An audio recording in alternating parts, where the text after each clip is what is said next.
Good morning! Ayan, magbe-breakfast na tayo. Magpapalaman tayo ng dates jam o tamar jam na aking ginawa. Tsaka samahan natin ng cream cheese yung ating palaman. Ayan.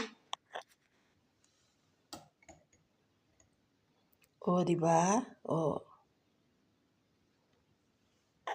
Ayan, o, tamar jam yan, tamar. At sa kabilang pisngi ay ilalagay natin yung cream cheese. Oh, yan. Okay, thank you for watching and thank you God sa food. See you next vid. Bye! Nag-imbento tayo niyan para lang siyang peanut butter. Oh. Ayan, oh, diba? Oh.